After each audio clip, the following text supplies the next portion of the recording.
UP के CM Akhilesh ने the Hindu अखबार को दिए इंटरव्यू में कहा कि अगर परिवार में झगड़ा नहीं होता तो वो कांग्रेस से गठबंधन नहीं करते।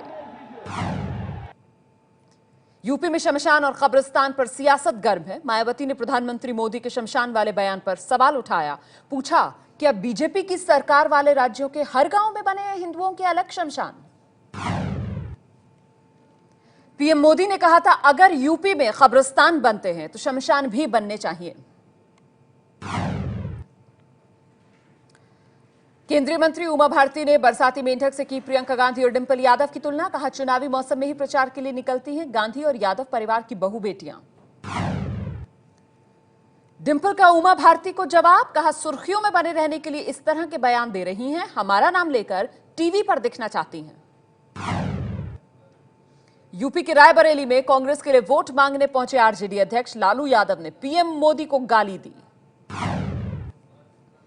एबीपी न्यूज से बात करते हुए लालू ने पूर्व प्रधानमंत्री वाजपेयी की बीमारी पर सवाल उठाए। कहा वाजपेयी को क्या पिलाकर बिस्तर पर लिटाया है, यह गंभीर मामला है, जांच होनी चाहिए। रामविलास पासवान ने कहा लालू के प्रचार से अखिलेश कांग्रेस को फायदा नहीं। यूपी में विकास और भ्रष्टाचार के बीच लड़ाई है, लालू तो भ्रष्टाचार के प्रतीक हैं। चुनाव प्रचार के आखिरी दिन इलाहाबाद में बीजेपी अध्यक्ष अमित शाह ने ताकत दिखाई। रोड शो में भारी भीड़ उमड़ी। इलाहाबाद की रैली में अमित शाह को गुस्सा आ गया। हंगामा कर रहे कार्यकर्ताओं को मंच से ही डांट पिलाई। इलाहाबाद में रोड शो के जरिए अखिलेश और राहुल का भी शक्ति प्रदर्शन। 12 किलोमीटर लंबे रोड शो में हजारों समर्थक जुटे। इलाहाबाद के गोल पार्क में राहुल और अखिलेश का मंच गिरा। दोनों मंच पर मौजूद नहीं थे। रोड शो खत्म होने के बाद दोनों को इसी मंच से भाषण देना था। यूपी चुनाव के चौथे चरण में कल 12 जिलों की 53 सीटों पर वोट डाले जाने हैं। कुल 680 उम्मीदवार मैदान में हैं।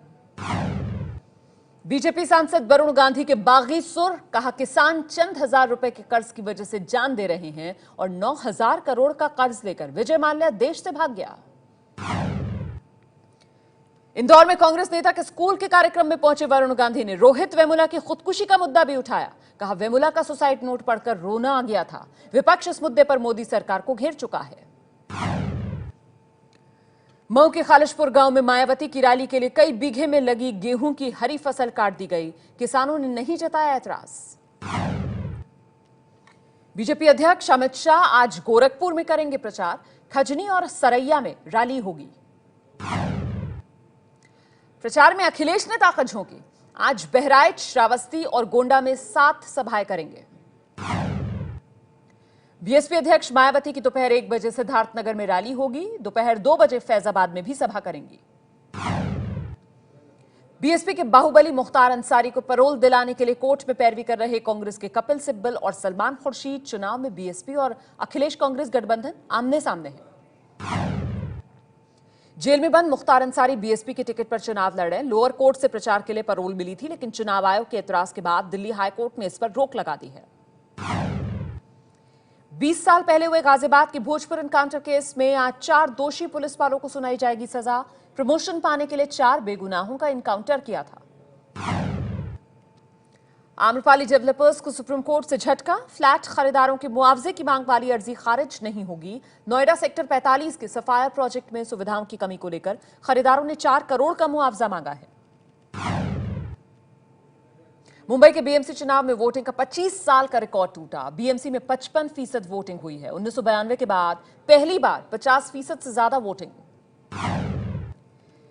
बीएमसी चुनाव पर इंडिया टुडे एक्सेस माई इंडिया के एग्जिट पोल के मुताबिक शिवसेना बीजेपी में कांटे की टक्कर है। शिवसेना को 86 से 92 सीट मिलने का अनुमान। बीजेपी को 80 से 88 सीट मिल सकती है। नतीजे आने से पहले ही महाराष्ट्र कांग्रेस में घमासान। मुंबई कांग्रेस अध्यक्ष संजय निरुपम ने बिना नाम लिए बड़े नेता पर पार्टी के खिलाफ काम करने का आरोप लगाया। पिछले महीने निरुपम और गुरुदास कामत के बीच झगड़ा हुआ था।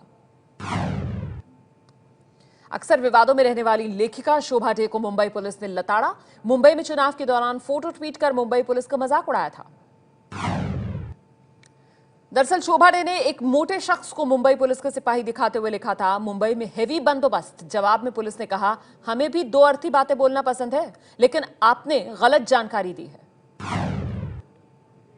तमिलनाडु में सीएम पलानीसामी के विश्वास मत के खिलाफ आज डीएमके की पूरे राज्य में भूख हड़ताल है। विधानसभा के नियमों के खिलाफ विश्वास मत कराने का आरोप। मध्य प्रदेश में अवैध खनन के खिलाफ भोपाल में आज कांग्रेस करेगी विधानसभा का घेराव। राज्य भर से कार्यकर्ताओं को भोपाल बुलाया है। भोपाल में जेब काटने का विरोध करने पर चलती बस में बदमाशों ने चाकू मारकर युवक को मार डाला। भांजे के इलाज के लिए सीएम से आर्थिक सहायता मांगने जा रहा था मृतक।